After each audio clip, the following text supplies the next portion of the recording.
Chapter 10. Shattered Bonds. Dawn approached with aching slowness, painting the eastern sky with tentative brushstrokes of pale gold against fading indigo.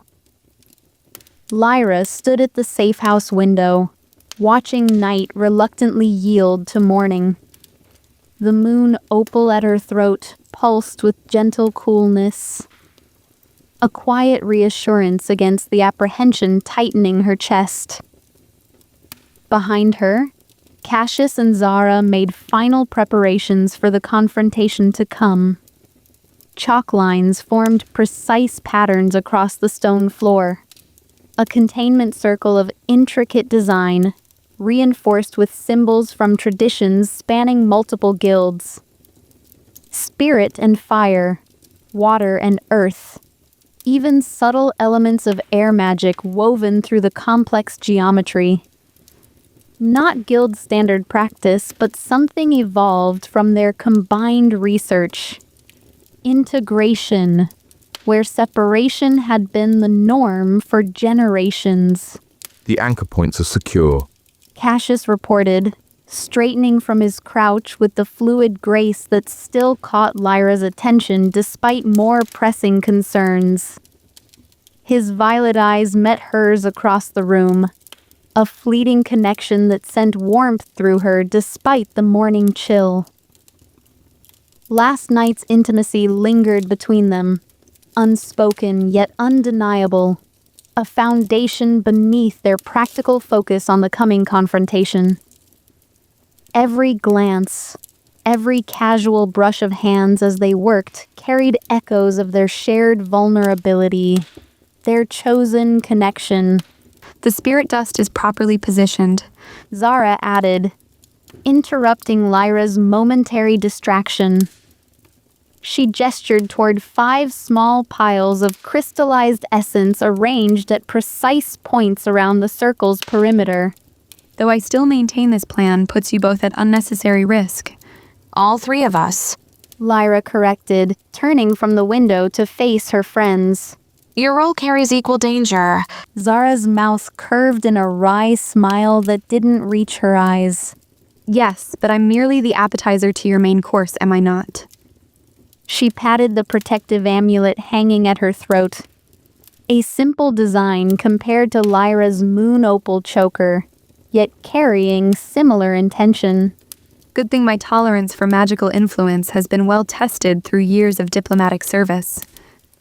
The attempt at humor fell flat against the gravity of their situation. In less than an hour, they would deliberately summon the entity that had nearly claimed Lyra's soul.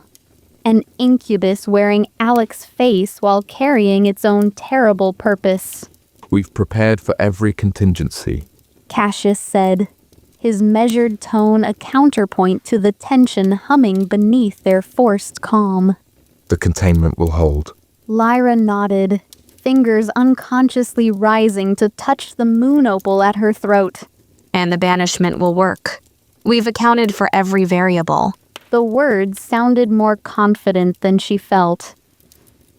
In truth, their plan balanced on a knife's edge of precise timing and perfect execution.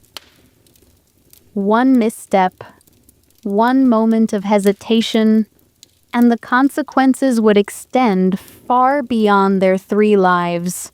I'll check the southern anchor one more time, Zara said, moving toward the door with obvious intent to give them a moment of privacy. Another small kindness in a friendship built from countless such considerations. When the door closed behind her, Cassius crossed the room to stand before Lyra. Not touching, not yet, but close enough that she could feel the subtle warmth radiating from him. We don't have to do this now, He said quietly. We could seek additional assistance from the Spirit Guild. My mentor, Elder Thorn, Would arrive days from now, if at all. Lyra finished for him. Her hand found his, fingers interlacing with natural ease that still surprised her. The incubus is hunting me specifically. The longer we wait, the more innocent people it will harm in its pursuit. We can't risk that. Cassius's thumb traced gentle circles against her palm, a small comfort that somehow penetrated the cold dread that had settled in her stomach. Your compassion extends beyond practical strategy. He observed, a simple statement that carried deeper recognition. As does yours. She replied, remembering how he had risked his soul searching for hers when he believed her dead. It's what they never taught us about fire and spirit. How similar our cores truly are beneath the surface differences. His mouth curved in that small smile that transformed his scholarly features into something that stole her breath. Complementary rather than opposing. He agreed. Like your precision and my perception. Different approaches reaching toward the same truth. The observation settled something within Lyra. A moment of clarity amid the morning's mounting tension. Whatever happened in the coming hours, this connection they discovered represented truth beyond the artificial separations her society had constructed. Not temporary alignment against common threat, but genuine compatibility that transcended traditional limitations. Before she could voice this realization, the door reopened. Zara's expression had hardened into determined focus that suggested transition from preparation to execution. It's time. She said simply. The celestial alignment is approaching optimal position. Cassius's hand squeezed Lyra's once before releasing it. Not withdrawal, but acknowledgement of necessary shift from personal connection to professional coordination. His violet eyes held hers for a heartbeat longer than strictly required. Together, He reminded her, the word carrying weight beyond its syllables. Together, Lyra confirmed, drawing strength from both the promise and the partnership it represented. They moved into position around the containment circle with practiced precision. Cassius at the northern point corresponding to Spirit's traditional position in ritual configurations. Lyra at the southern fire point. Zara deliberately positioned at the eastern air quadrant, where her hidden affinity might strengthen their working, while appearing to be simple practical arrangement. remember, Cassius said, his voice taking on that scholarly precision that characterized his approach to complex magical workings. once the summoning begins, maintain focus regardless of what the entity says or does. Its primary weapons are distraction and manipulation. which is why we've established the signal system. Lyra added, glancing at Zara. If it overwhelms your defenses at any point. I tapped my amulet 3 times. Zara finished, her expression suggesting mild offense at the implied doubt of her capabilities. I faced guild negotiators more manipulative than some ancient lust demon.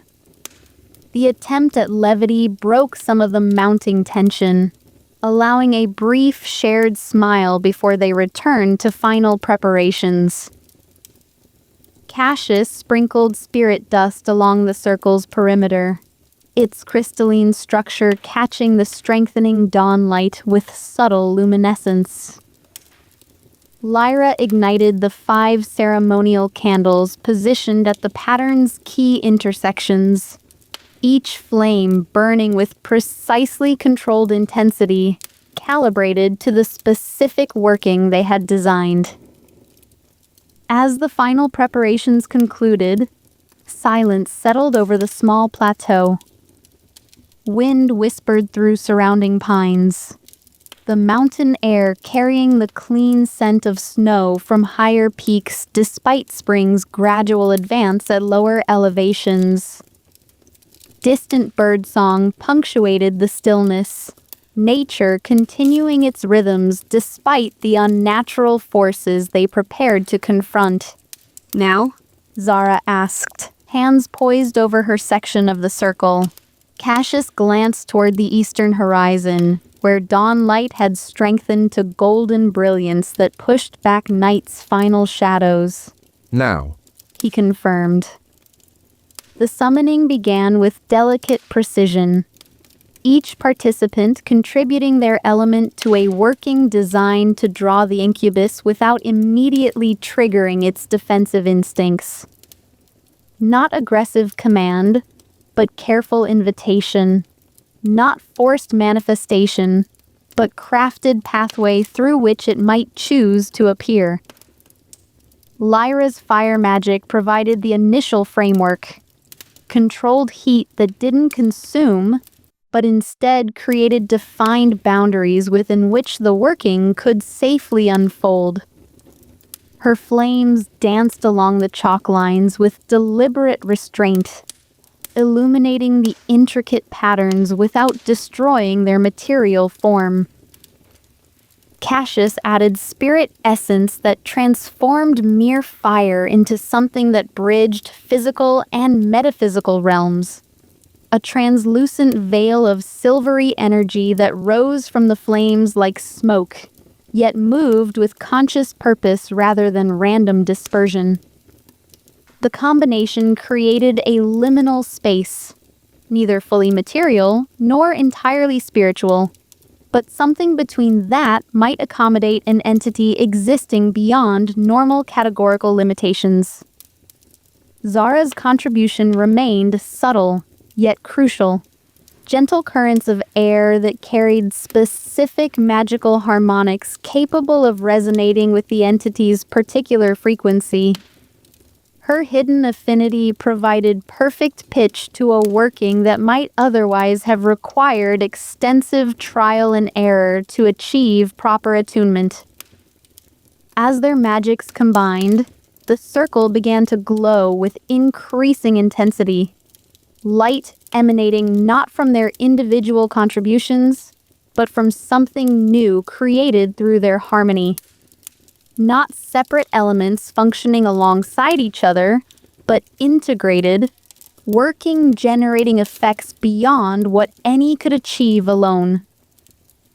A low humming filled the air.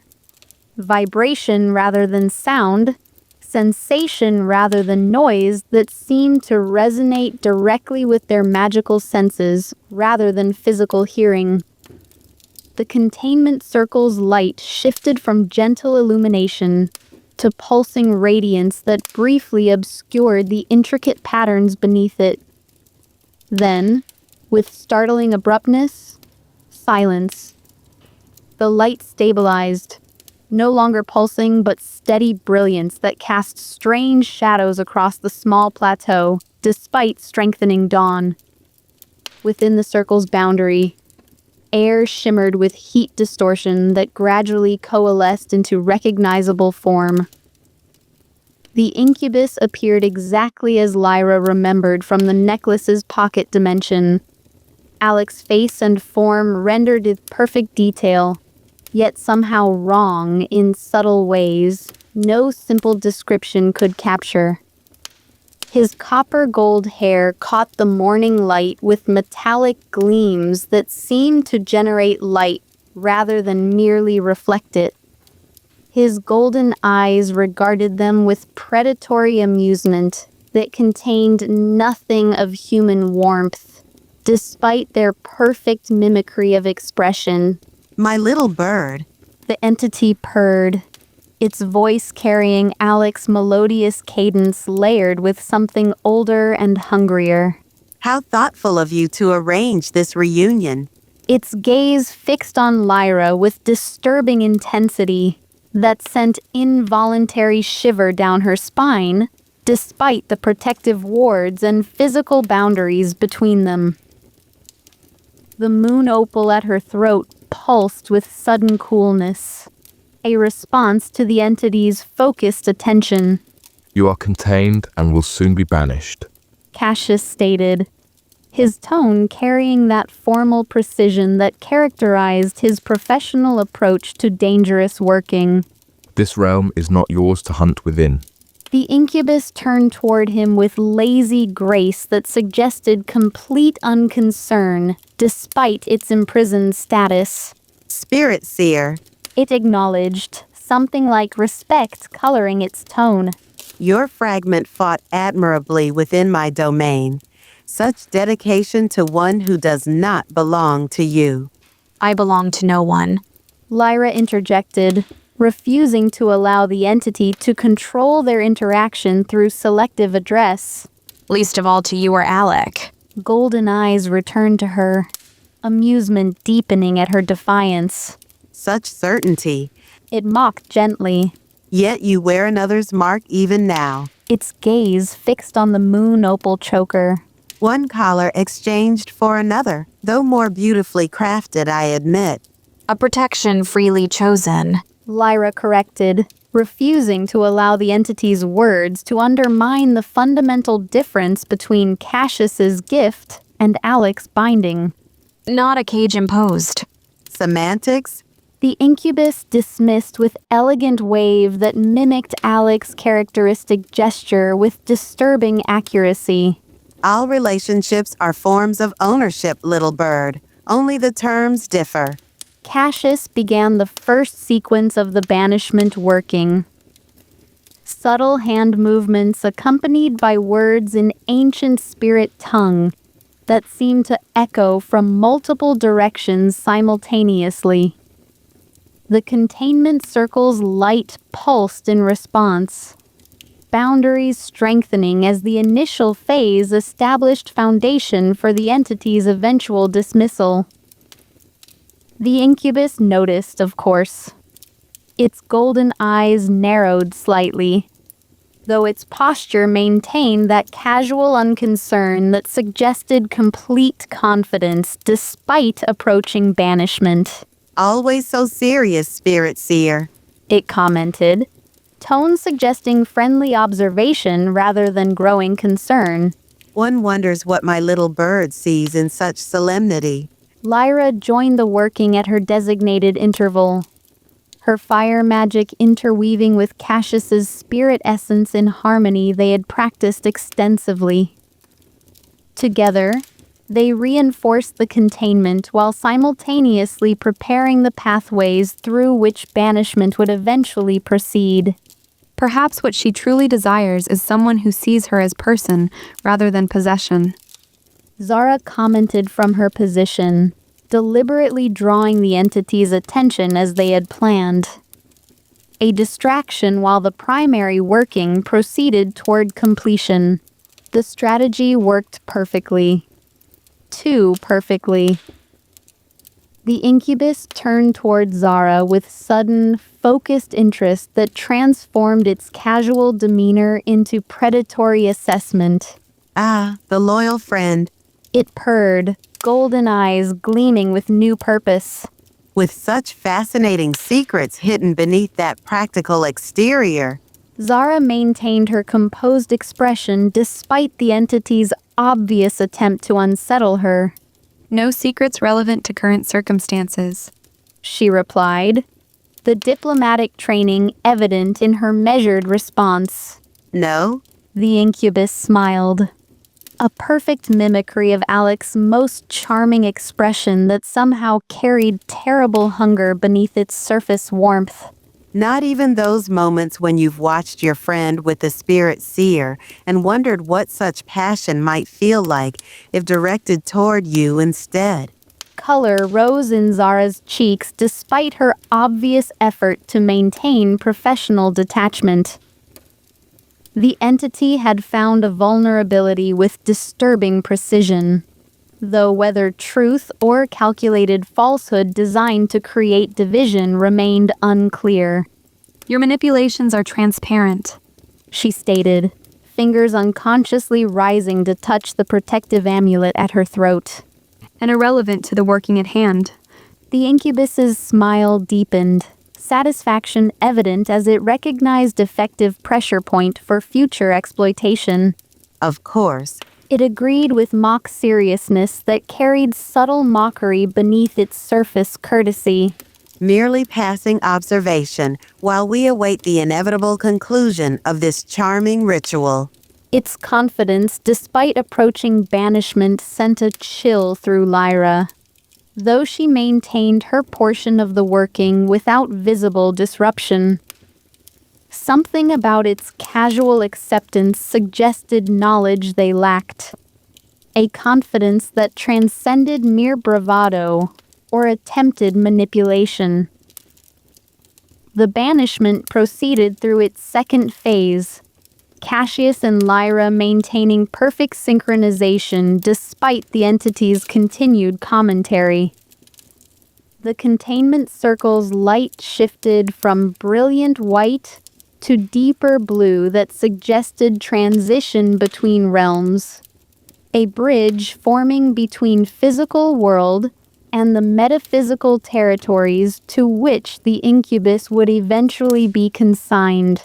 You know he will find you, The entity remarked conversationally, returning its attention to Lyra as if discussing weather rather than existential threat. Alek does not surrender his possessions easily, particularly those he has specifically cultivated for important purpose. I am not his possession. Lyra repeated, the words carrying absolute certainty despite her growing unease at the entity's continued confidence. Nor his purpose.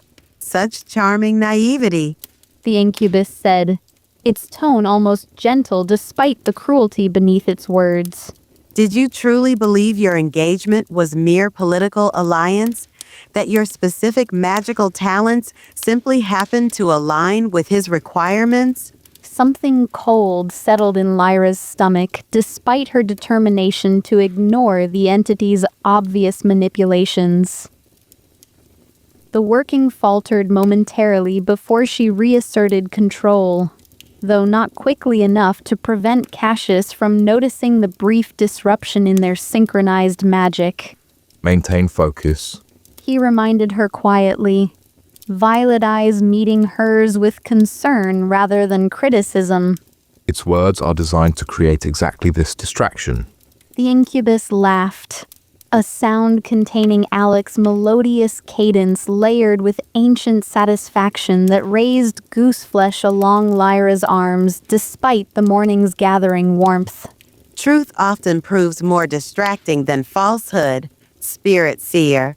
It observed. Particularly truths long suspected yet never confronted directly. Before either could respond, the entity made a subtle gesture within the containment circle's boundaries. The air shimmered, similar to its own manifestation, but forming a second figure beside it. Gradually, the distortion resolved into recognizable form. The missing clerk from Justice Hall, her expression vacant with pleasure that carried disturbing emptiness beneath its surface ecstasy. Marin, Zara whispered, recognition flashing across her features before she could suppress the reaction. what have you done to her? Given her exactly what she desired, The incubus replied, its hand rising to stroke the young woman's cheek with terrible tenderness that mimicked affection while containing nothing of genuine care. recognition, appreciation, pleasure beyond her modest previous experience. The clerk responded to its touch with visible reaction, body arching toward contact with unconscious eagerness that suggested complete surrender of will to sensation. Her eyes remained unfocused, consciousness clearly absent despite physical presence within the manifestation. Release her. Cassius demanded, his normally measured tone hardening with genuine anger that transcended professional detachment. Her soul is not yours to claim. Yet she gave it so willingly. The entity countered, golden eyes gleaming with satisfaction at their obvious distress. One simple kindness, taking me from my prison, rewarded with pleasures she had never imagined possible. Its hand continued its caress, the clerk responding with increasingly disturbing abandonment despite her vacant expression. Lyra maintained the working through increasingly cold determination, refusing to allow the entity's deliberate provocation to disrupt the banishment's progress. The third phase initiated with deliberate precision, her fire magic integrating with Cassius's spirit essence to create the final pathway through which the incubus would be forced from their realm. The containment circle's light shifted again. Deeper blue darkening toward violet that matched Cassius's eyes when engaged in complex spirit working. The air above the inscribed patterns began to thin, reality itself seeming to stretch toward breaking point as the banishment approached its critical juncture. Sensing the approaching transition, the incubus abandoned subtle manipulation for more direct approach. It turned toward Zara with sudden, focused intensity that carried visible impact despite the containment's protective boundaries. You could experience everything she feels. It said, voice dropping to intimate register designed to bypass rational thought and target deeper instinctual responses. Pleasure beyond anything you've known. Satisfaction beyond your most private imaginings. Zara's expression tightened, the protective amulet at her throat pulsing with golden light as it attempted to counter the entity's influence.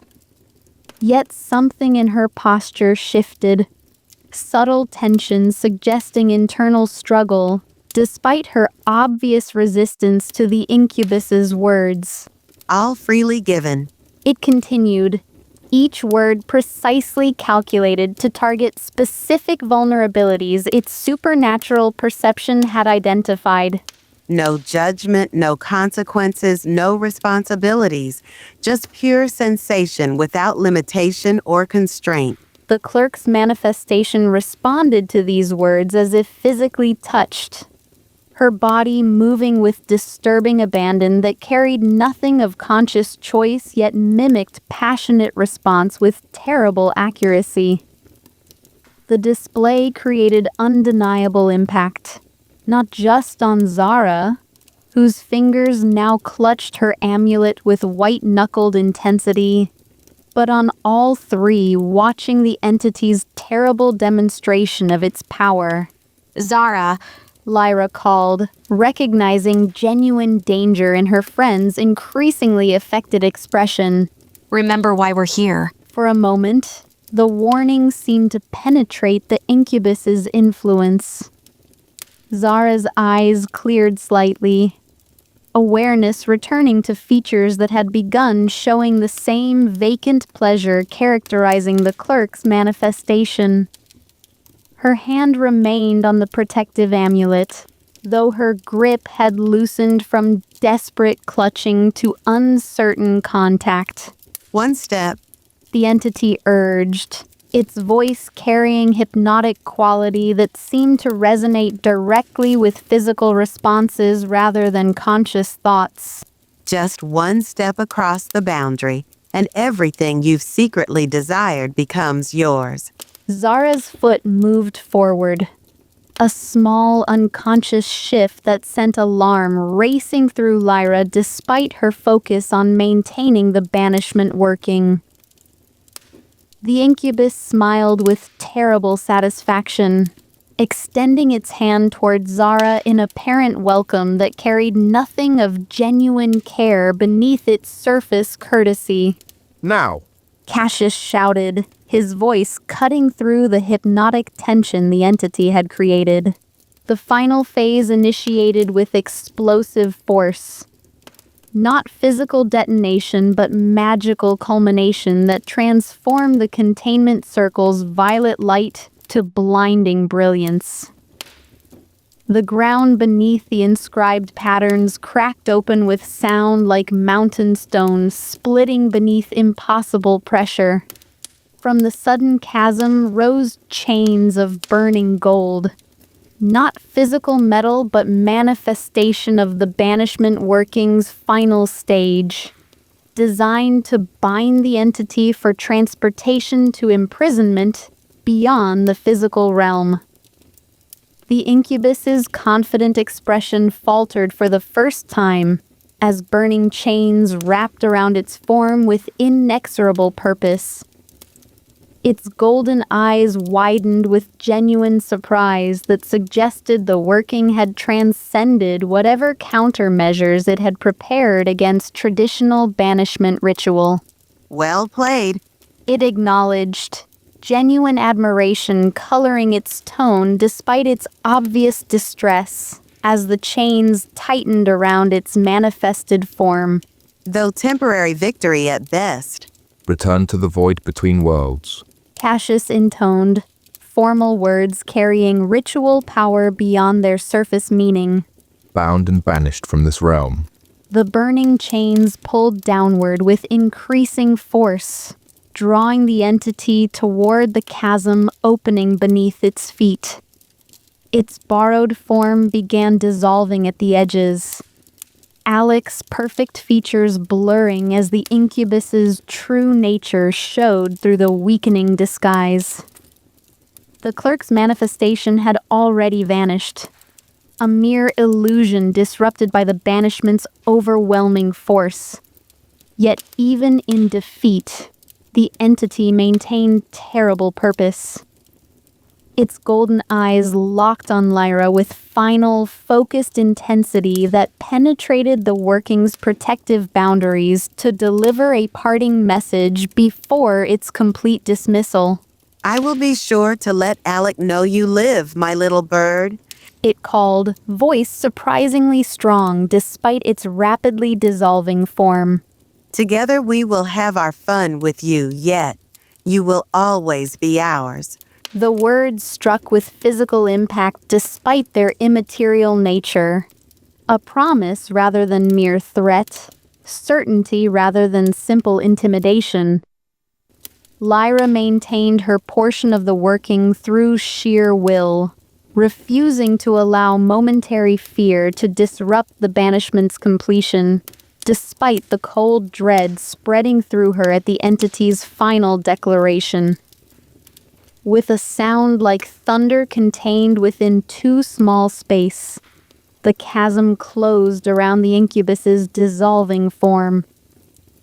The burning chains pulled it completely from view before the ground sealed above it, leaving no trace of its presence save the lingering echo of its final promise and the intricate patterns of the now dormant containment circle.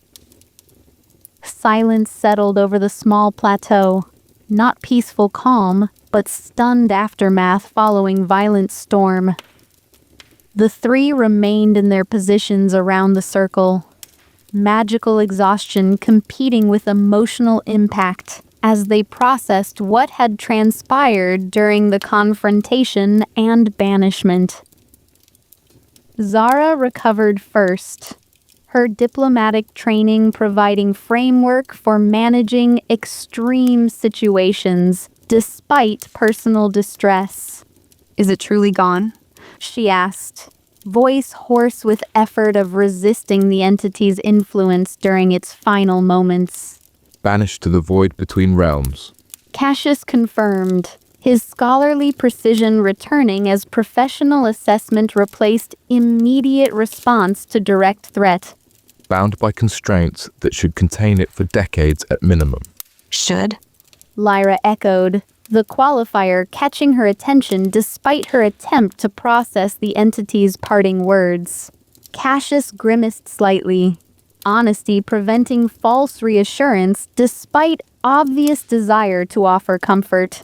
No banishment is truly permanent, he explained, particularly for entities of its nature and power. But the binding we employed represents the strongest constraint possible under current circumstances. Under normal conditions, this qualified success would have brought relief, if not outright celebration. They had confronted and banished a powerful entity, prevented it from claiming additional victims, executed a complex magical working with near-perfect precision despite active opposition from the incubus itself. Yet the entity's parting promise had transformed partial victory into something that felt uncomfortably like strategic retreat rather than decisive triumph. I will be sure to let Alek know you live, my little bird. Together we will have our fun with you. Yet, you will always be ours. Lyra? Cassius's voice penetrated her darkening thoughts, concern evident in his violet eyes as he crossed the circle to stand beside her. His hand reached for hers, fingers interlacing with natural ease that would have brought comfort under different circumstances. She withdrew her hand before conscious decision to do so, the entity's final words continuing to reverberate through her mind with terrible clarity.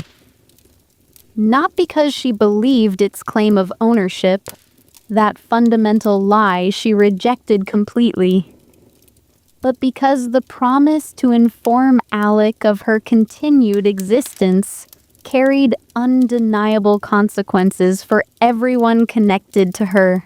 It's going to tell him I'm alive, She said, voice flat with the weight of this recognition. Everything we've done, the staged death, the hiding, all of it, becomes worthless the moment Alek knows I survived. We've defeated worse odds already. Zara pointed out, though her usual practical confidence sounded hollow against the gravity of this new development. We'll adapt our strategy as circumstances change.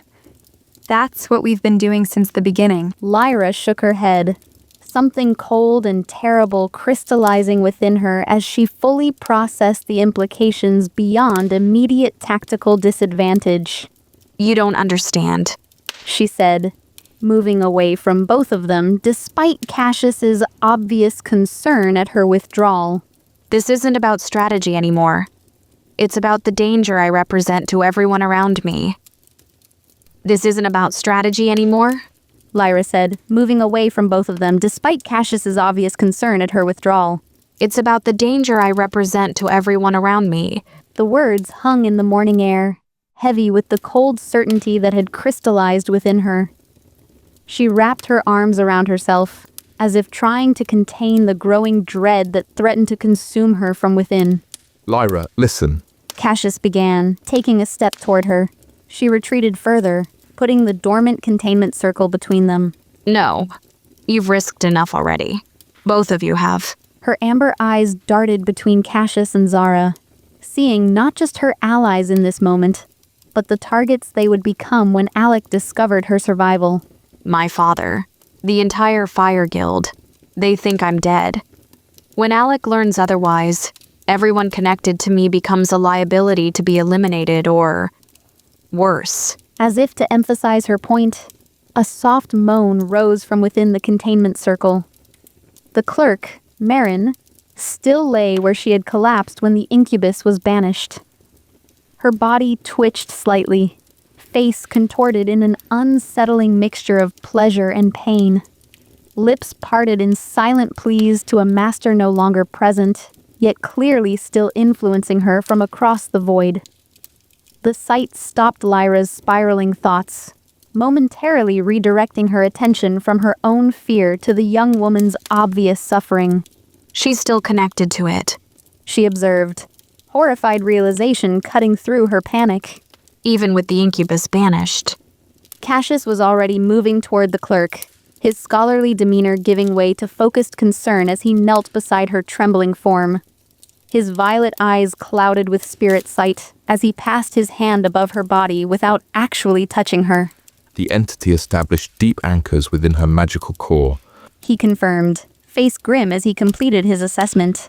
parasitic connections that continue to drain her life essence even with the incubus banished to the void. Can you help her? Zara asked, joining him at the circle's edge, her previous diplomatic reserve cracking before another's suffering. Cassius's expression tightened with a healer's frustration at confronting damage beyond easy remedy. Alone? No.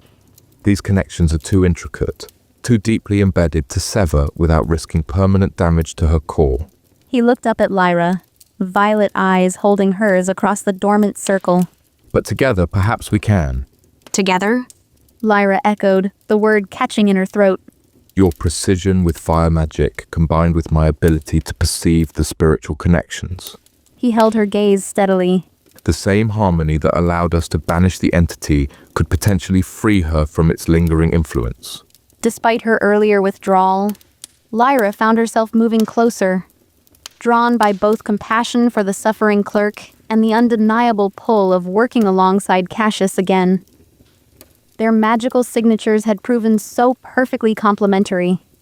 Fire and spirit creating harmony that each element alone could not achieve. How would it work? She asked, kneeling across from him with Marin's trembling form between them. Your fire magic provides the precision cutting tool. Cassius explained, slipping naturally into the scholarly explanation that characterized his approach to complex workings. My spirit perception guides that tool to sever the exact connections without harming her natural magical pathways. His hands moved in explanatory gestures that somehow made the abstract concept tangible. Like a surgeon with exceptionally fine instruments, working on pathways only I can see. Another soft moan from the clerk decided the matter.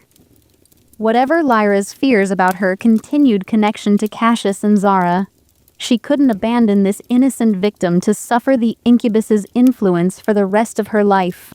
Show me, she said simply, extending her hands toward him.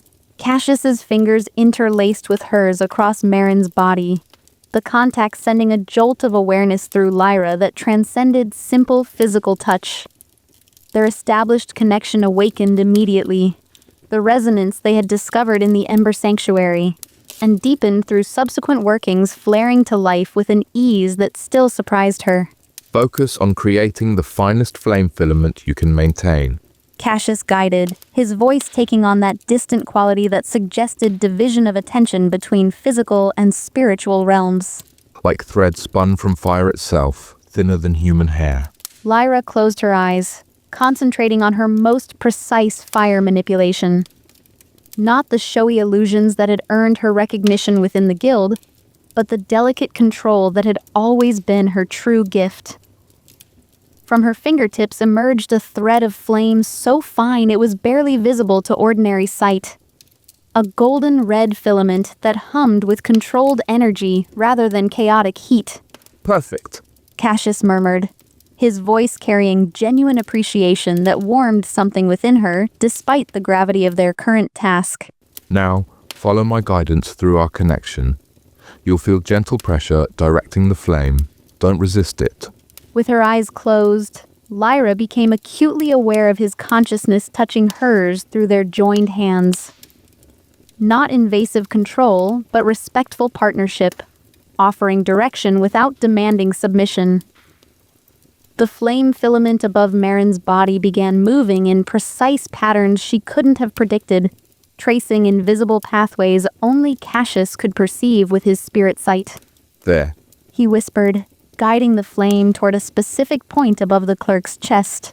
Can you feel it? The unnatural tether anchored within her heart chakra.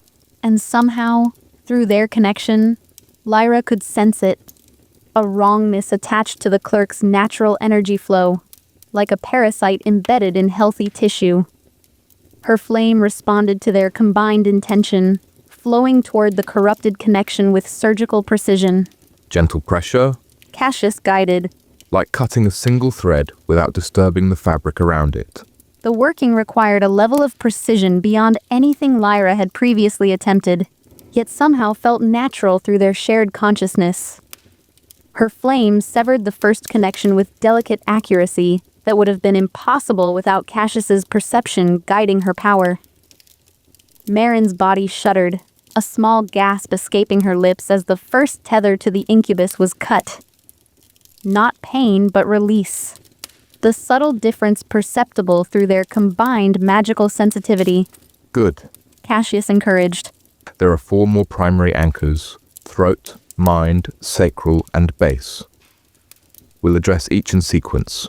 Time stretched and compressed simultaneously as they worked in perfect harmony. Lyra lost track of how long they knelt there, her hands in Cassius's, their magics intertwined in delicate operation to free an innocent victim from demonic influence. Each connection severed caused visible change in Merrin's countenance, the disturbing ecstasy gradually receding, replaced by the more natural peace of genuine rest. The final tether proved most challenging, a barbed anchor embedded in the clerk's base chakra, where fundamental life force originated. It fought their attempts to sever it, writhing like a living thing aware of its impending removal. It's resisting. Lyra observed, sweat beading on her forehead from the extended concentration required to maintain such precise control. The primary feeding channel, Cassius confirmed, his own voice tight with effort. the incubus drew most of its energy through this connection. Lyra felt their combined power faltering against the stubborn tether, her flame filament flickering as the entity's distant influence fought to maintain its hold on the helpless clerk. Frustration rose within her, followed by a surge of protective anger that surprised her with its intensity. This young woman's suffering wasn't abstract injustice, but personal offense. Someone Lyra felt responsible for helping, regardless of broader dangers or personal costs. That clarity crystallized her determination. Delicacy had failed against this final connection.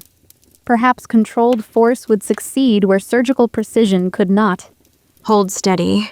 She whispered to Cassius through their link. I'm changing approach. Before he could question her intention, Lyra channeled a surge of power into their working. Not chaotic destruction, but concentrated force directed with the same precision they had maintained throughout. The flame filament thickened slightly, brightening from golden red to white-hot intensity that carried her absolute rejection of the incubus's claim on this innocent woman.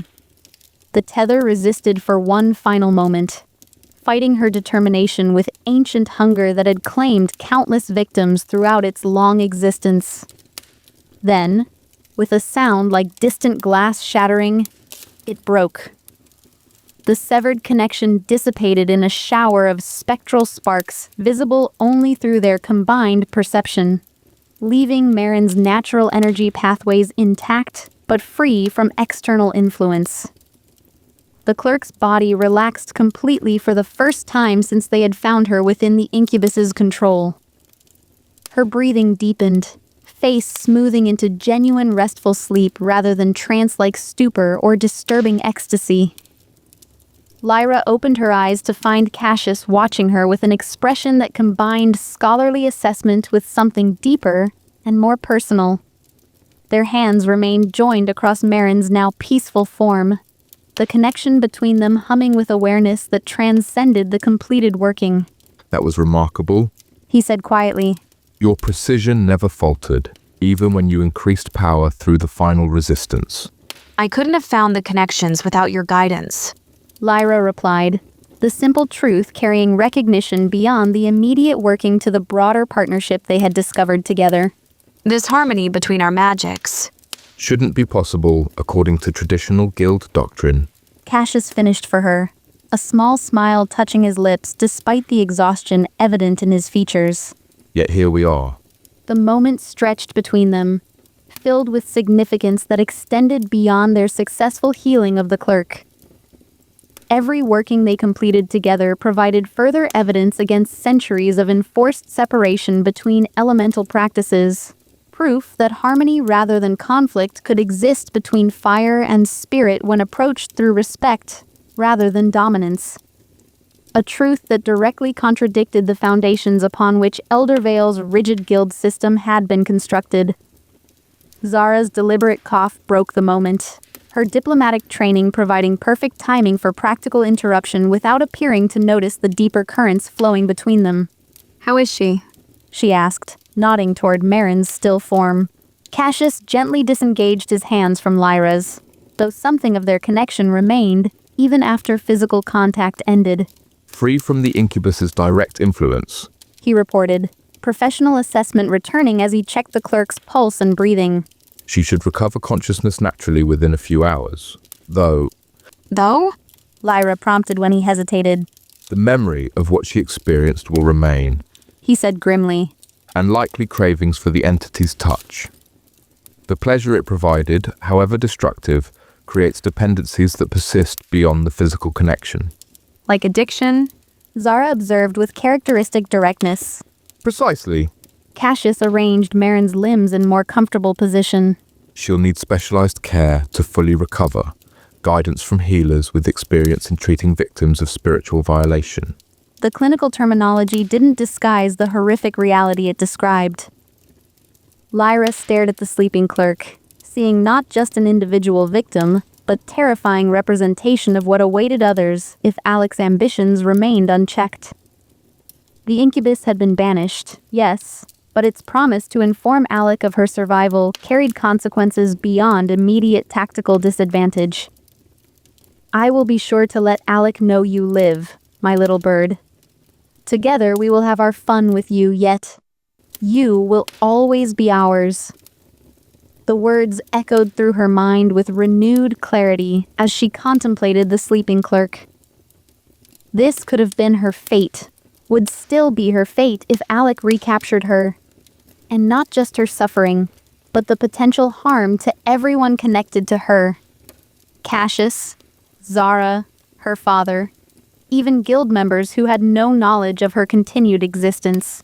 We should move her inside. Zara was saying, practical concerns overriding philosophical implications as she assessed the plateau's exposure to elements. The morning sun is strengthening, and we don't want her condition complicated by exposure. Cassius nodded agreement, carefully lifting Marin's unconscious form with a gentleness that spoke to long practice in handling those unable to care for themselves. As they moved toward the safe house, Lyra remained kneeling beside the dormant containment circle, the enormity of their situation settling over her with crushing weight. They had won this battle, banished the incubus, saved the clerk, demonstrated once again the harmonious potential between supposedly incompatible elemental magics. Yet the larger conflict remained, with stakes that extended far beyond her personal safety or happiness. By the time she finally rose and followed them inside, a decision had begun forming within her. Cold certainty crystallizing from the chaotic fear and confusion the incubus's parting promise had initiated. Not panic-driven reaction, but calculated assessment based on clear understanding of the dangers she represented to those she cared about. Inside the safe house, Cassius had arranged Marin on one of the bedroom's narrow cots. He looked up as Lyra entered, violet eyes reflecting concern that transcended professional assessment to touch something more personal. She's stable, He reported. responsive to basic healing techniques, which suggests her natural recovery processes are functioning normally. Good. Lyra replied, the single word somehow insufficient against the growing resolve hardening within her. She forced herself to meet his gaze directly, memorizing the particular shade of violet that had become so familiar in such short time. The darker flecks visible only at close proximity. The way they clouded slightly during spirit sight before clearing to remarkable clarity. What is it? He asked, perception as always cutting directly to the shifts beneath her composed exterior. Your energy has changed since the banishment. Such a simple observation that carried complex recognition. His awareness of her extending beyond surface presentation to essence beneath.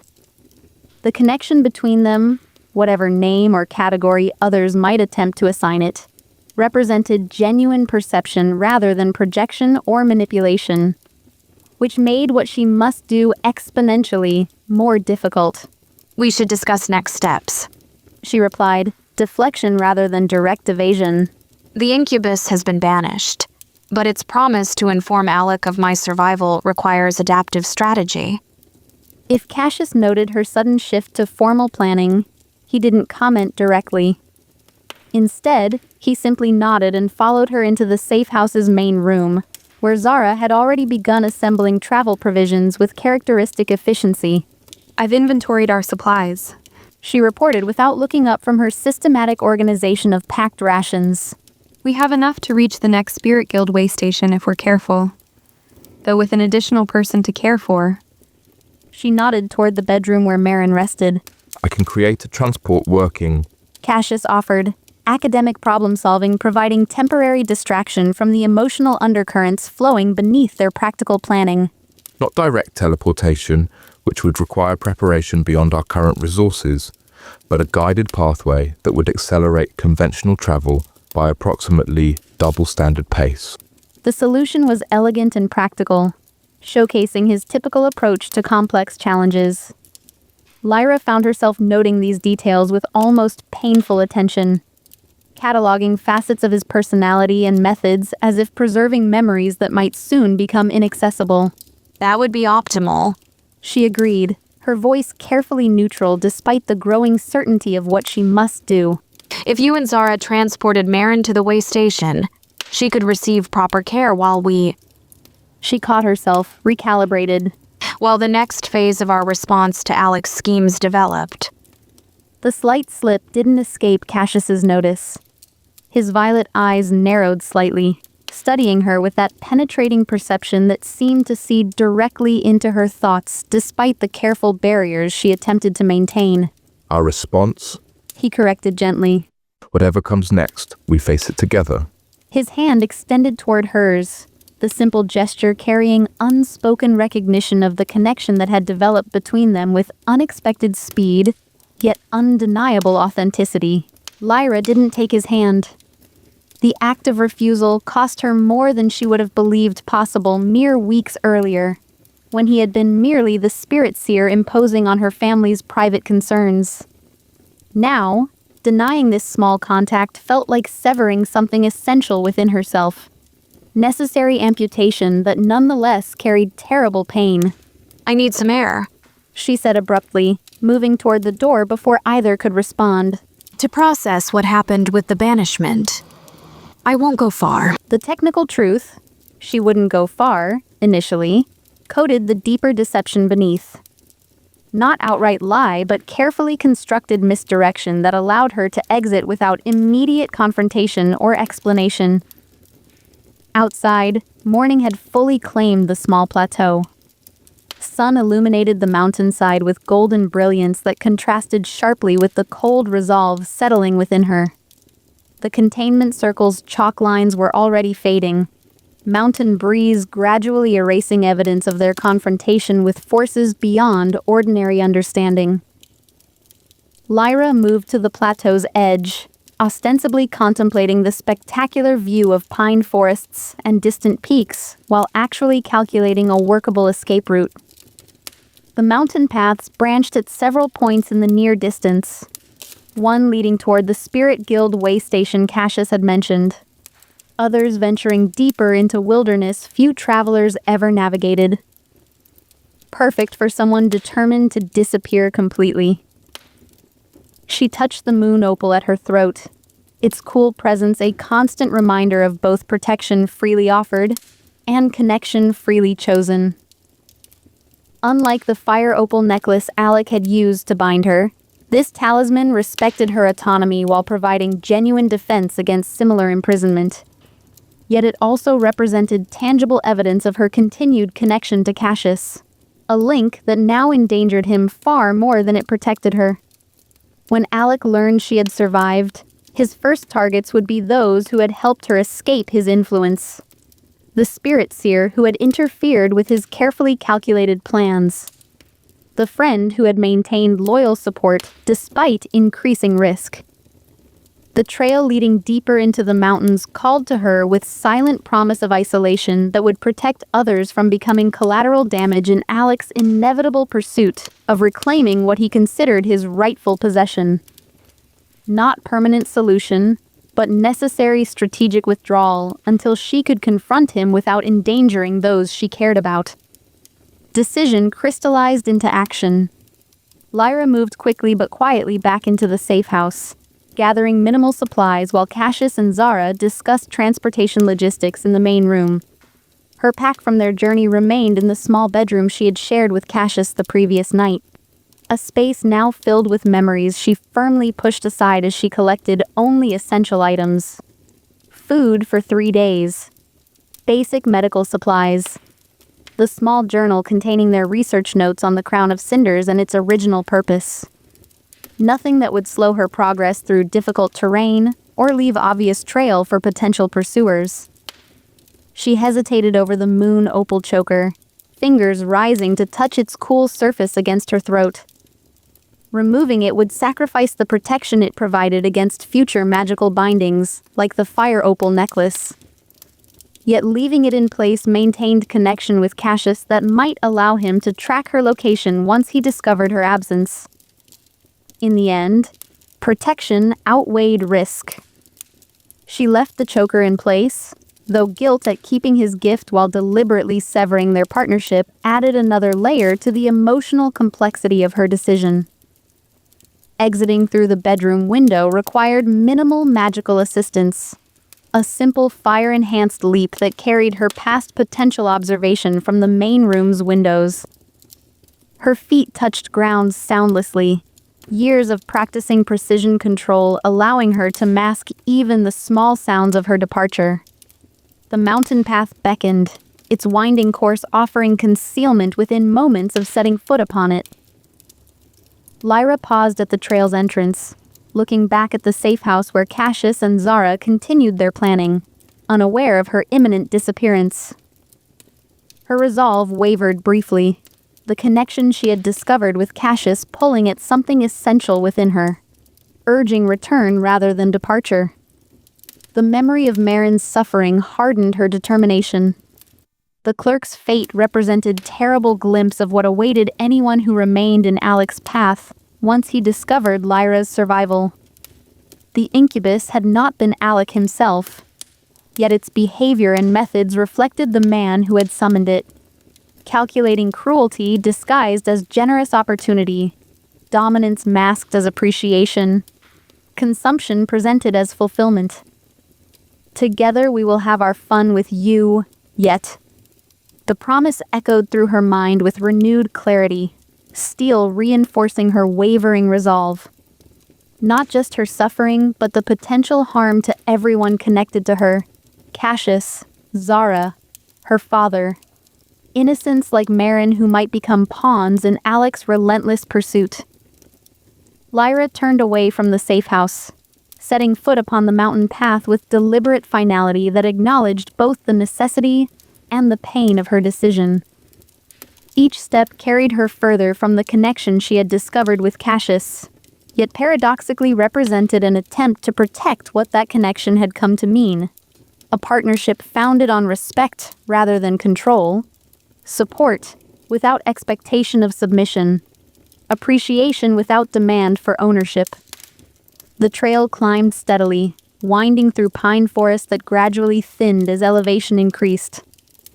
Lyra maintained a careful pace, not rushing nor dawdling. By midday, she had reached an alpine meadow overlooking a dramatic drop into valley far below. The safe house was no longer visible from this vantage point, concealed by both distance and the mountain's curving contours. Lyra paused at cliff's edge, the precipitous drop creating a physical representation of the emotional severance she had just enacted. Behind her lay everything she had discovered in recent weeks. The connection with Cassius that had shown her possibilities beyond dreams. The friendship with Zara that had transcended political alliance to become genuine partnership. The growing awareness that her society's fundamental organization might be based on artificial constraints rather than natural limitations. Before her stretched uncertainty, isolation that would protect others from becoming casualties in Alek's pursuit. Solitude that would prevent her growing connection with Cassius from endangering his life when her former fiancé learned of her survival. The moon opal pulsed once against her throat, gentle coolness that seemed to register both her distance from Cassius and the emotional turmoil her decision had generated. Not judging or attempting to influence, merely acknowledging the complex reality behind her chosen path. Lyra stood at the cliff's edge, wind-whipping flame-red hair around features set in determined resignation rather than despair. Not surrender to circumstance, but strategic withdrawal that might eventually allow confrontation without endangering those she cared about through continued proximity. The pain of separation burned within her chest like concentrated flame. Not chaotic destruction, but precise amputation that somehow hurt more for its deliberate nature. Yet beneath that pain lay cold certainty that her decision, however difficult, represented the only viable path forward that didn't risk sacrificing others to Alek's ruthless ambition. The mountain silence wrapped around her, not a comforting embrace, but a stark acknowledgement of the solitude she had chosen. The path ahead would be lonely, yet loneliness seemed a small price compared to the alternative her nightmare had illuminated with terrible clarity. Better to walk alone than lead those she cared about into destruction through continued connection. Better isolation than watching Cassius or Zara suffer Marin's fate. Or worse, when Alek inevitably found her. Better a strategic withdrawal than an emotional indulgence that might feel righteous yet ultimately cost others their freedom or lives. At least, that's what she told herself as she stood alone on the mountainside, the vast emptiness before her a physical manifestation of the path she had chosen. Lyra huddled against the stone face of the cliff as dusk gathered around her. Exhaustion claimed her body, the combined toll of the banishment working, and her desperate flight into the mountains settling into her bones like lead weights. The wind had turned bitter with mountain chill, cutting through her inadequate clothing with merciless precision. She hadn't intended to stop here for the night, had planned to push further into the wilderness before making camp, but her legs had simply refused to carry her another step. Now, as darkness claimed the mountainside, she curled into a natural hollow in the rock, using her meager supplies to create what shelter she could against the growing cold. The moon opal at her throat offered strange comfort, its cool touch somehow warming against her skin as night deepened around her. Lyra's fingers traced its delicate wirework, memory flashing to Cassius, crafting it specifically for her protection. Another gift freely given without expectation of return. Another kindness she had repaid by abandonment. It was necessary. She whispered to the empty mountain air, the words sounding hollow even to her own ears. They're safer without me. No answer came but the whistling of the wind through distant pines and the soft pulse of the moon opal against her fingertips. Sleep tugged at her consciousness despite her determination to remain alert. Exhaustion winning the battle against caution as her eyelids grew impossibly heavy. Just a moment's rest, she told herself as darkness claimed her awareness. Just enough to restore strength for continuing her journey at first light. Sleep dragged her down into depths her conscious mind had been desperately avoiding. Not peaceful restoration, but haunted territory where fears crystallized into vivid terror beyond waking control. Flames consumed Pyreholm's central district.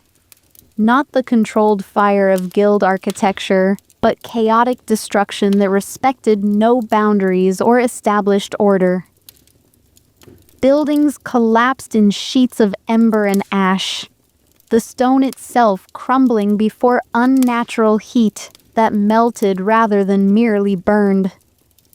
Atop the High Council tower, a figure stood silhouetted against the inferno. Alek, his copper gold hair wild around features twisted with terrible triumph. Upon his head rested a crown of twisted metal, with 3 points rising like talons toward the smoke-darkened sky. Fire poured from his outstretched hands, not the precision magic of trained guild members, but raw destruction channeled through ancient artifact, never meant for single wielder. Find her! He commanded, voice carrying unnatural resonance that penetrated screams of fleeing citizens and the roar of consuming flames. Find my little bird! The scene shifted with dreamlike abruptness. Zara knelt on marble floor, her proud posture broken, diplomatic composure shattered before the figure looming over her. Not Alek, but the incubus wearing his face, golden eyes gleaming with hunger that had nothing to do with physical desire and everything to do with consumption of essence itself. Tell me where she hides. It purred, fingers tracing Zara's cheek with terrible gentleness that mimicked affection while containing nothing of genuine care.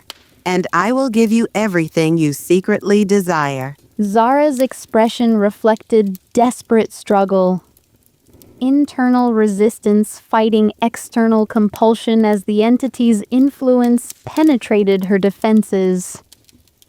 The protective amulet she had worn during the banishment lay shattered on the floor beside her, its fragments glittering in firelight like accusatory tears. I don't know. She managed, each word costing visible effort as the incubus's power wrapped around her like constricting serpent, squeezing truth from unwilling lips. But you have suspicions? It countered, voice dropping to intimate register designed to bypass rational thought. Places she might go, people she might contact. Tears streamed down Zara's face as her mouth opened against her will. Truth dragged from her despite heroic resistance. The old catacombs beneath the Eastern District. She whispered, horror at her own betrayal evident in eyes that pleaded for forgiveness Lyra couldn't offer from her helpless position as observer. She studied their layout extensively before. The scene shifted again. Cassius stood within an elaborate containment circle. Violet eyes clear despite the binding sigils glowing at his feet and wrists. His scholarly composure remained intact even as Alek circled him with predatory assessment. The Crown of Cinders casting strange shadows across features Lyra had memorized with painful precision. Spirit seer, Alek said, the formal address carrying mockery beneath its surface courtesy. your interference has proven considerably more extensive than initial reports suggested. Your assessment remains incomplete. Cassius replied, his measured tone giving nothing away despite his obvious captivity. As does your understanding of elements beyond fire's domain. Anger flashed across Alek's features, genuine emotion breaking through his calculated mask at the implied criticism. My understanding encompasses more than your guild's dusty traditions could possibly imagine. He snarled, hand rising to touch the crown with possessive satisfaction. 3 elements already bend to my will. The remaining 2 are merely a matter of time and appropriate persuasion. Dominance is not harmony. Cassius stated, the simple truth carrying power that made the containment circle's sigils flicker momentarily. Control is not understanding. What you attempt perverts the crown's original. Alek's gesture silenced him mid-sentence, an invisible force constricting around Cassius's throat with brutal efficiency. Your assessments are irrelevant, Spirit Seer. Your purpose here is singular. He stepped closer to the containment circle, the crown's shadow falling across Cassius's features as oxygen deprivation gradually drained color from his face. Tell me where she hides, and your death will be merciful. Continue this defiance, and I will ensure your spirit never finds rest in this realm or beyond. Cassius's violet eyes remained steady despite his body's desperate struggle for air. When Alek released the magical grip enough to allow response, his voice emerged ragged yet determined. She is beyond your reach, He managed, each word clearly costing tremendous effort. as is the harmony she represents.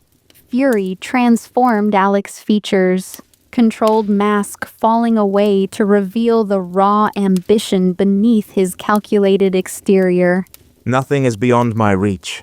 He hissed, hands moving in complex pattern that caused the containment circle to blaze with sickly green light. Not elements, not artifacts, and certainly not a traitorous spirit seer who forgot their proper place in Eldervale's hierarchy.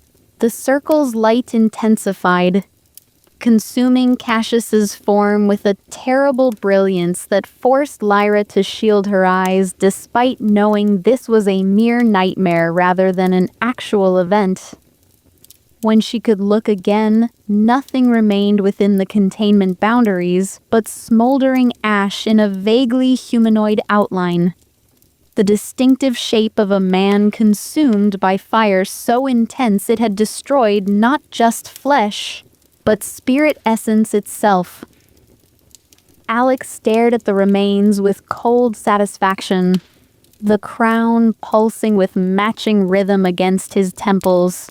One obstacle removed. He stated to empty air. Now to find my wayward bride.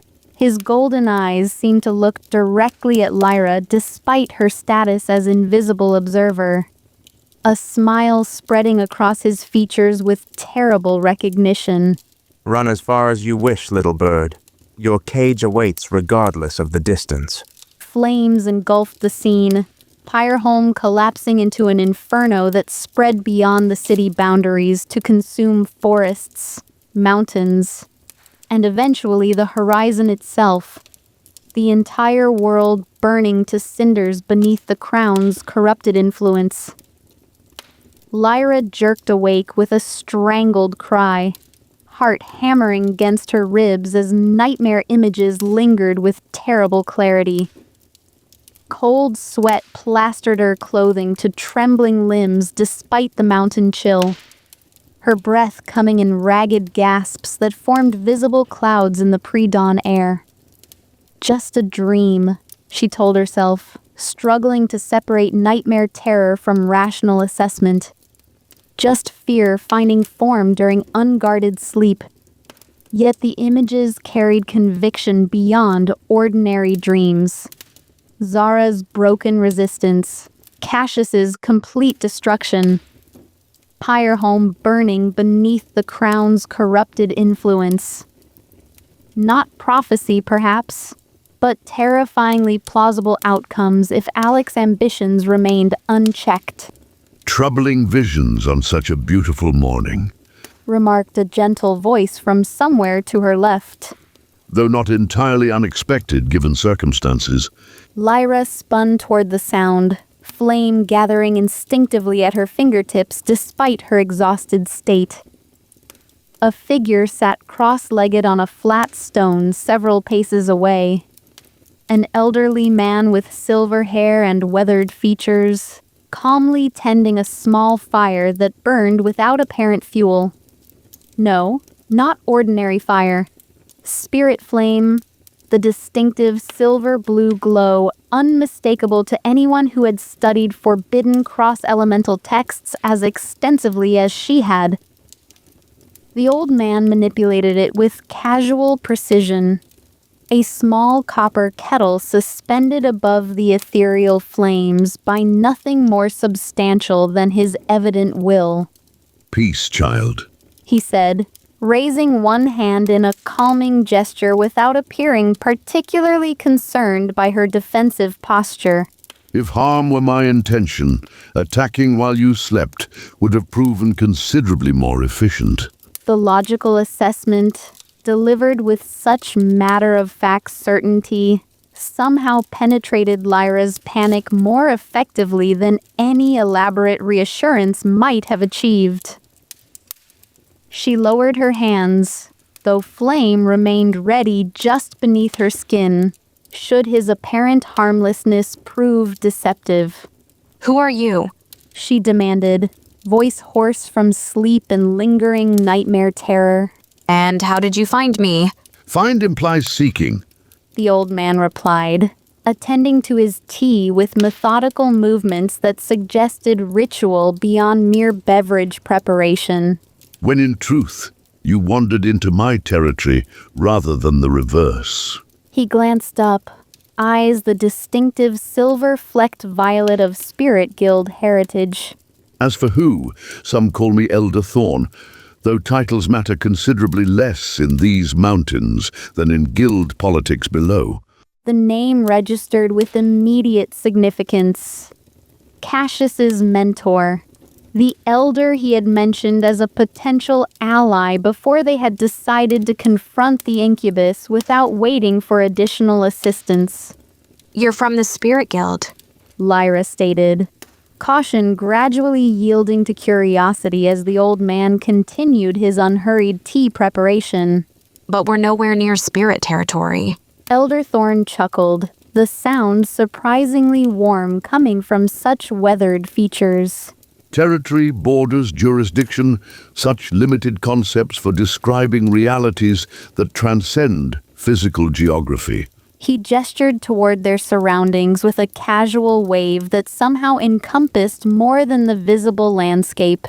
You've wandered quite deeply into the spirit wilds, young Embersong.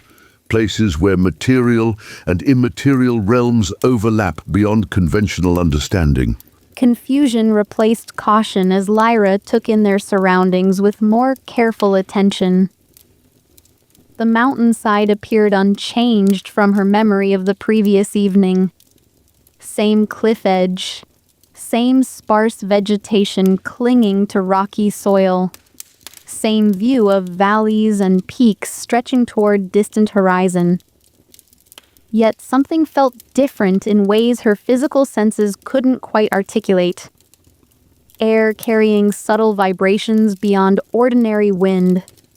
Light containing qualities beyond simple illumination. Even gravity itself seeming somewhat negotiable rather than absolute constraint. I didn't cross any boundaries, she said, uncertainty evident in her voice despite the assertion. Physical boundaries, no. Elder Thorn agreed, pouring steaming liquid from his kettle into 2 small cups that hadn't been visible moments earlier. Metaphysical thresholds, most definitely. He offered 1 cup toward her with surprising grace for his apparent age. Spirit territories exist alongside physical geography rather than within it. Accessible to those with sensitivity, awareness, or sometimes simple desperation sufficient to penetrate ordinary limitations. The explanation carried academic precision that reminded Lyra strongly of Cassius. The same scholarly approach to complex concepts, making them comprehensible without oversimplification. She accepted the offered tea more from instinctive politeness than conscious decision. Its subtle aroma, carrying hints of herbs she couldn't identify, mingled with something that reminded her of mountain snow immediately before dawn. Speaking of desperation, Elder Thorn continued, sipping his own tea with evident appreciation. how has Archseer Nightshade been faring since his rather dramatic teleportation away from Guild headquarters?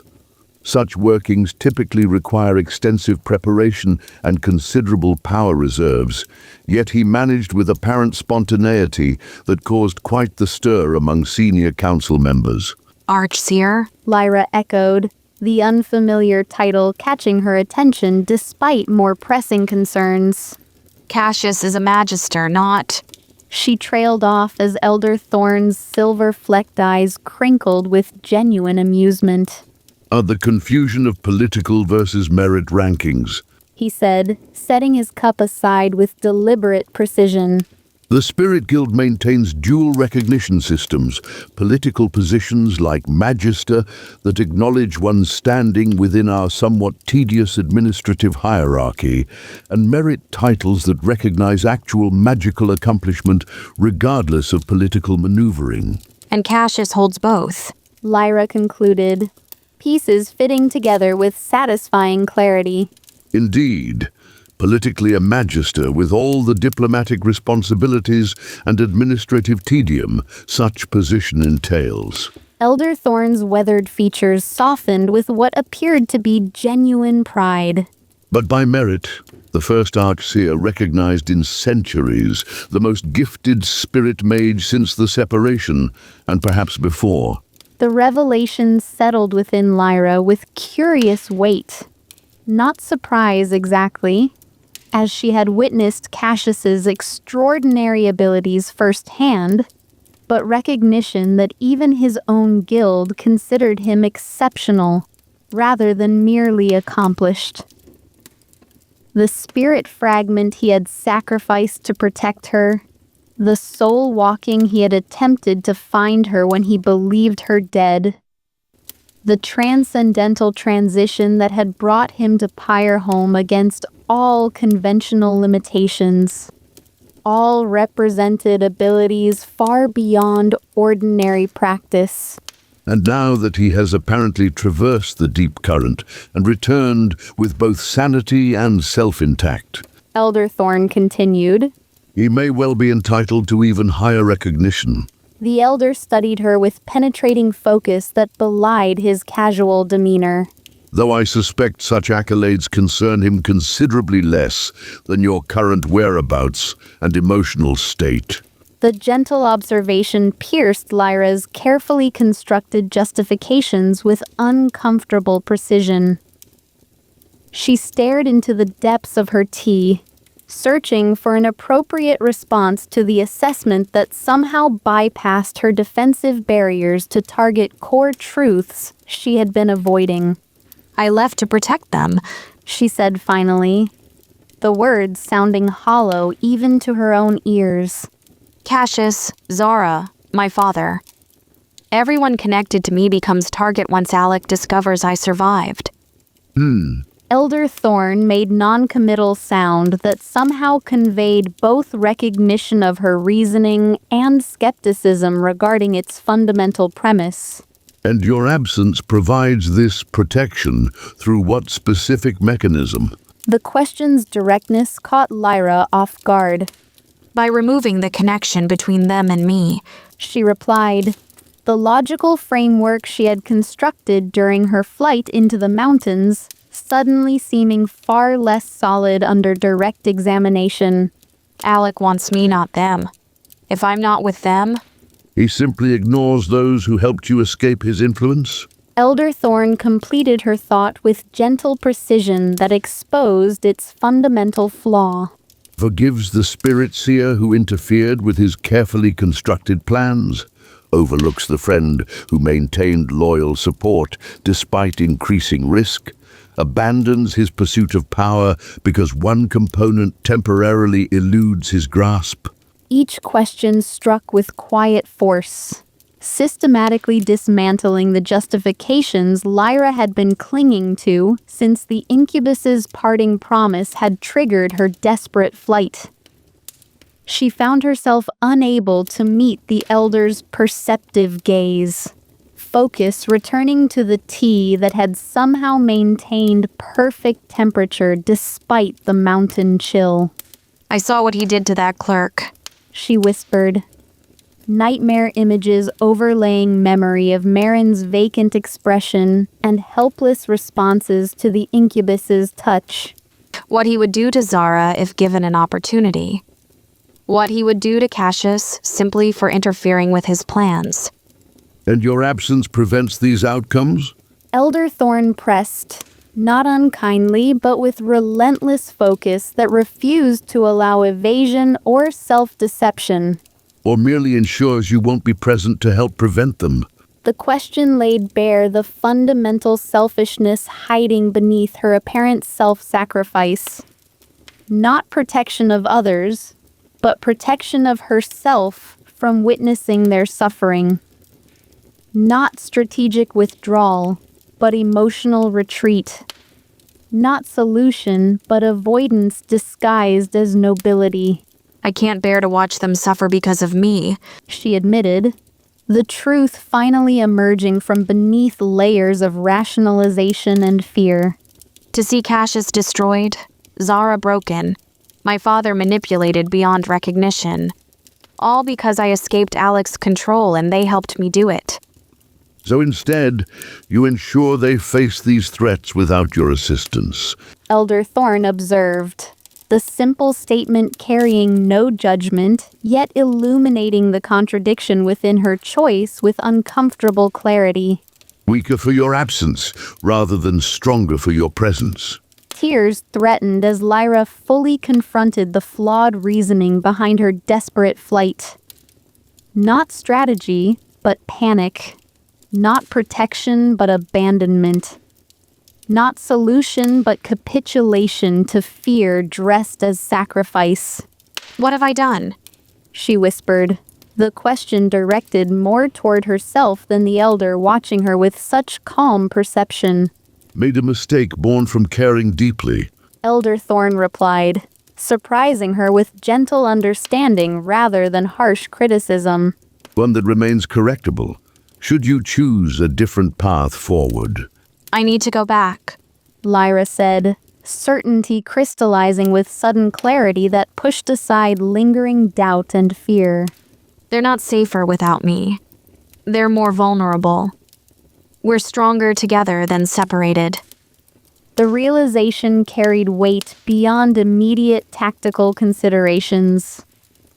The connection she had discovered with Cassius, the friendship she shared with Zara, even the developing understanding of how elemental magics could harmonize rather than conflict, all represented strength rather than weakness in the face of Alek's corrupted dominance. Together? She repeated, the word carrying new significance as she fully recognized both its tactical and emotional truth. That's what Alek fundamentally opposes. Genuine partnership rather than hierarchical control. What the original crown was designed to facilitate before separation perverted its purpose. Elder Thorn smiled. Not condescension at a student finally grasping an obvious lesson, but genuine appreciation of insight independently reached through honest self-examination. Connections freely formed often prove remarkably resilient against forces seeking to sever them. He observed, rising from his seated position with surprising grace for his apparent age. Particularly those founded on mutual recognition rather than calculated advantage. I need to return immediately, Lyra said, gathering her meager supplies with renewed urgency. Before Cassius and Zara discover I've gone and...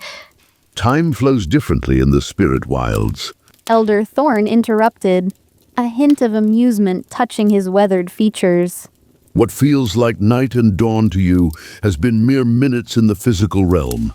They likely only just discovered your absence, if that. Relief flooded through Lyra at this unexpected reprieve.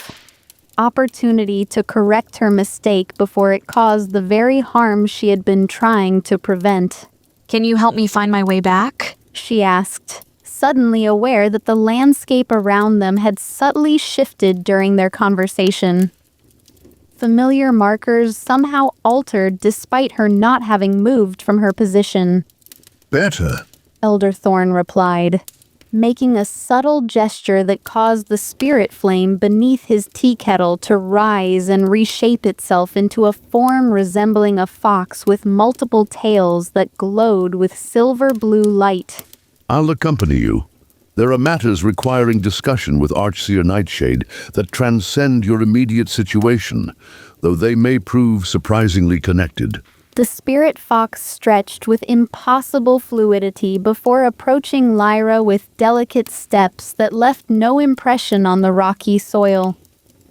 Its multiple tails wove complex patterns through the air as it circled her once. Eyes containing intelligence beyond animal awareness, fixing on her with evident assessment. She means no harm to the boundaries. Elder Thorn assured the creature, as if responding to unspoken question. simply strayed beyond her understanding through emotional rather than calculated transgression. The fox made no sound, yet somehow conveyed acceptance of this explanation. One tail extending toward Lyra in apparent invitation. Elder Thorn nodded encouragement. Touch its essence. He instructed. The connection will guide us back through the overlapping territories to your physical point of departure. Hesitantly, Lyra reached toward the extended tail, half expecting her hand to pass through its insubstantial form. Instead, her fingers contacted something that felt like cool silk moving over water. Not quite solid, yet undeniably present. Reacting to her touch with subtle adjustments that suggested conscious response rather than simple physical reaction. The world blurred around them, not a disorienting shift, but a gentle transition, as if reality itself were a watercolor painting being washed over with new pigments before completely drying. Colors bled into one another. Sounds merged and separated. Scents overlapped in impossible combinations that somehow remained recognizable, despite their contradictory nature. When the transition completed, they stood on the small plateau outside the safe house, morning sun barely clearing the eastern peaks. Exactly as it had been when Lyra first fled, yet somehow transformed through her changed perspective. The containment circle's chalk lines remained visible, the mountain breeze not yet having erased all evidence of their confrontation with the incubus. The spirit fox dissolved back into formless energy that returned to orbit Elder Thorn like a miniature constellation, its purpose apparently fulfilled with their successful transition back to the fully physical realm. The Elder himself seemed slightly less substantial in this reality, edges somewhat less defined, colors slightly muted compared to his appearance in the spirit wilds. Before Lyra could comment on this transformation, the safe house door burst open. Cassius emerged with urgent purpose, violet eyes scanning the plateau with focused intensity that suggested a specific search rather than general vigilance. When his gaze found her, relief transformed his scholarly features with such naked emotion that Lyra felt a physical impact despite the distance separating them. Lyra? He called, crossing the distance between them with long strides that nearly became a run before he caught himself. Uncertainty replacing relief as he noted both her packed supplies and Elder Thorn's presence. You were leaving? The simple question carried layers of meaning beyond its surface inquiry. Pain beneath controlled exterior. Understanding despite evident hurt. Acceptance without resentment, despite what her packed supplies clearly implied. Not accusation, but recognition. Not demand, but invitation to explain if she chose. I thought I was protecting you, Lyra admitted, closing the remaining distance between them with deliberate steps that carried both apology and renewed commitment. I was wrong. The confession held no qualifiers, no justifications, no attempt to soften its fundamental acknowledgement of mistaken judgment. Cassius studied her face with that perceptive gaze that seemed to see directly into her thoughts. Understanding dawning as he recognized both her error and her correction of it.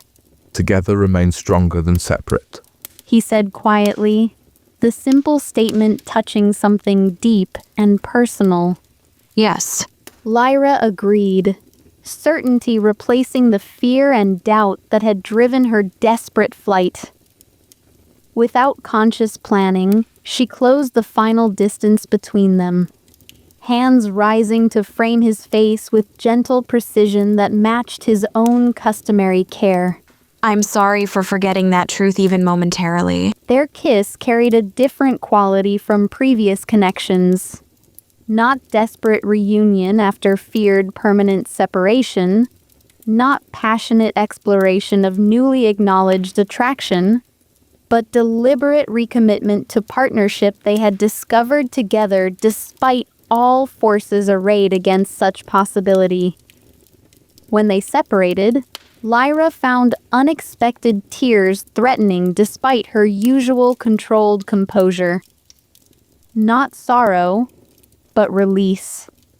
Emotional tension finally finding outlet after being contained through crisis, confrontation, and momentary misguided flight.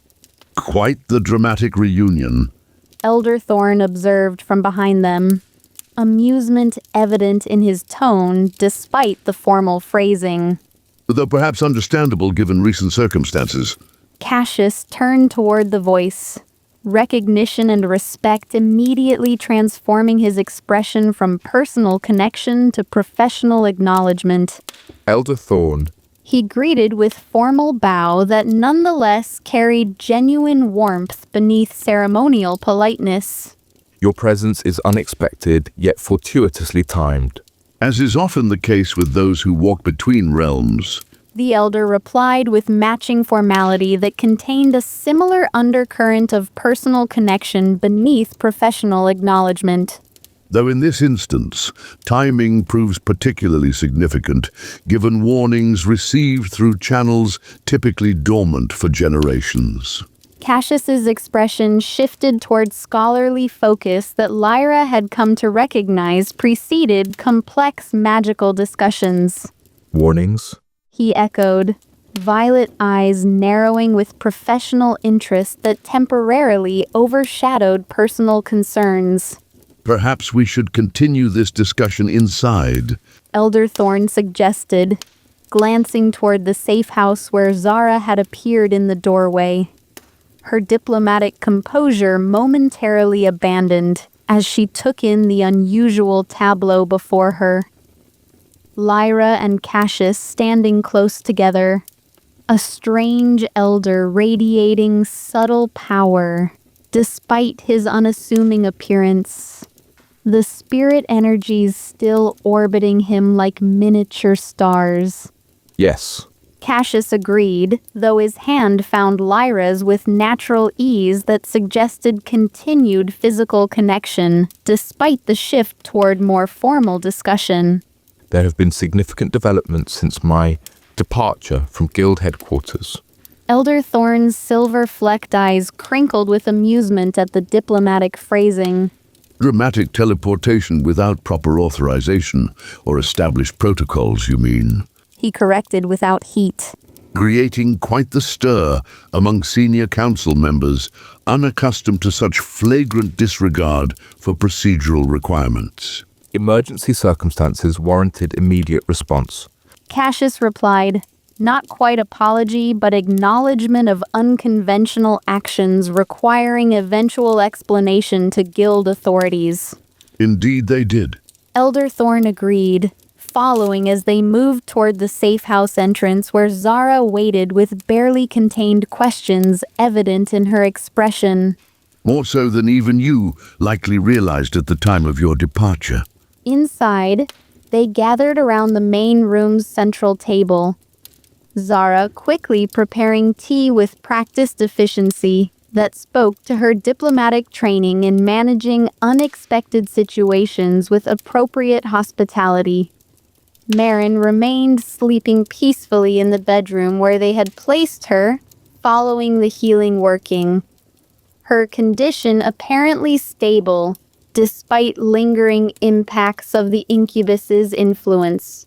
The spirit and air guilds have received warnings. Elder Thorn began without preamble once they were seated, his tone shifting from conversational to formal briefing with subtle precision that reminded Lyra of her father addressing council during significant political developments. ancient ancestors manifesting with unprecedented frequency and a remarkable consistency of message across normally distinct lineages. Similar to the warning Lyra's ancestors delivered during her engagement ceremony, Cassius observed, scholarly mind immediately connecting seemingly separate events into potentially significant pattern. Precisely. Elder Thorn confirmed, accepting the tea Zara offered with courteous nod before continuing. Though with additional details regarding what they termed demonic incursion, threatening the foundational balance between elemental domains. Lyra exchanged glances with Cassius, the incubus's banishment taking on broader significance within this expanded context. Not an isolated incident, but a coordinated campaign. She concluded, analytical mind engaging, despite lingering emotional aftermath of her nearly disastrous flight. So it would appear. Elder Thorn agreed, appreciation evident at her quick grasp of implications. Which raises uncomfortable questions regarding Lord Brightforge's apparent involvement with entities beyond guild classification or control. he summoned the incubus deliberately. Cassius stated, certainty rather than speculation coloring his assessment. Bound it to the necklace as means of controlling Lyra, while simultaneously creating a conduit for influencing the Fire Guild leadership through her father. Elder Thorn's weathered features tightened with concern at this confirmation of apparent ancestral warnings. Deliberate demonic summoning represents a catastrophic breach of boundaries maintained since separation, He said, the formal phrasing barely concealing genuine alarm beneath professional assessment. particularly given the limited number of those capable of maintaining those boundaries should a widespread incursion occur. Limited number? Zara asked, her diplomatic training providing a framework for requesting clarification without interrupting the briefing's overall flow. Spirit mages comprise approximately 1/100th the population of other elemental practitioners.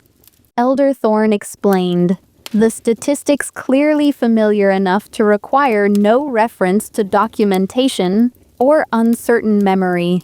Our techniques for identifying potential candidates improved following separation, but birth rates declined proportionally. Whether through natural adjustment or deliberate manipulation remains subject of ongoing debate within senior council. The revelation carried implications beyond mere numerical disadvantage, Lyra realized with growing concern. Not just isolated incidents, but systematic vulnerability should a wider demonic incursion occur, as the ancestral warning suggested. Too few guardians for too many potential breaches in the boundaries between realms. The incubus has been banished. She offered, a practical focus on the immediate accomplishment rather than broader threat. Though not without complications. Elder Thorn nodded, acknowledging the achievement. An entity addressed through commendable cooperation and remarkable elemental harmony. He agreed, silver-flecked eyes moving between her and Cassius with a perceptive assessment that caught the connection beneath their practical collaboration. Yet ancestral warnings suggest coordination beyond an isolated manifestation. Connected to the Crown of Cinders, Cassius concluded, the pieces fitting together with disturbing clarity. Alek seeks to complete the artifact in corrupted form, using dominance rather than harmony to overcome the original design, requiring 5 willing participants. Our research confirmed the crown was designed for unification rather than control. Lyra added, recalling the ancient texts they had discovered during their investigation. 5 equal contributors representing elemental balance rather than hierarchical structure. Which Alek perverts through attempts to compensate for missing components through alternative methods. Elder Thorn completed the thought, understanding evidently transcending the need for explicit explanation. including demonic assistance in accessing lineages particularly resistant to conventional influence. The assessment confirmed their separate discoveries into a cohesive whole that explained both Alek's specific interest in Lyra's Embersong connections and his apparent willingness to employ forbidden methods in pursuing his ambitions. Not merely political alliance or personal attraction, but the calculated acquisition of a necessary component for completing the Crown's corrupted adaptation. He won't stop. Lyra said quietly, the certainty carrying a deeper understanding of the man she had nearly married. Not while the crown remains incomplete. Not while I represent access to components he cannot otherwise obtain. No. Elder Thorn agreed, the simple acknowledgement containing neither false reassurance nor hopeless capitulation. Which necessitates alliance across elemental boundaries, long maintained. Exactly what the original crown was designed to facilitate. Cassius observed. Lyra found his hand beneath the table, fingers interlacing with natural ease that belied the boundaries their society had constructed between their elemental affinities. Together, they had already demonstrated the possibility beneath the prohibition. Fire and spirit creating harmony rather than conflict. Together, she said simply. Cassius's violet eyes met hers with matching certainty, understanding requiring no elaborate explanation or formal declaration. Together, he confirmed. Elder Thorn observed their exchange. Not judgment or criticism, but acceptance of possibility their bond represented. Then we begin, the elder said simply, setting aside his tea with deliberate precision that signaled transition from discussion to action. Not just against Lord Brightforge's immediate ambitions, but against the boundaries that allowed such corruption to develop unrecognized until ancestral warnings finally penetrated centuries of enforced separation.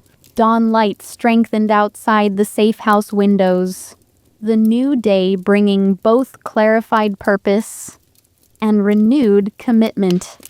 Whatever challenges awaited, Alek's continued pursuit, the Crown's corrupted influence, guild politics that would resist necessary changes to long-established foundations. They would face them not as isolated individuals, but as united force demonstrating through their very existence the possibility beyond artificial separation. Together, Lyra realized with quiet certainty represented not just tactical advantage, but fundamental truth that transcended current crisis to touch something essential within Eldervale's possible future. Not just temporary alliance, but pathway toward restoration of harmony. The original crown had been designed to facilitate before separation perverted its purpose.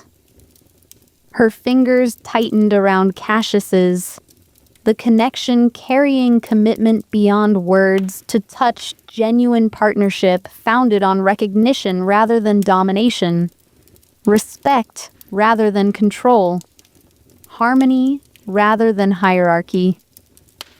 Whatever came next would test that commitment in ways she couldn't yet imagine, but facing it together offered strength neither could achieve alone.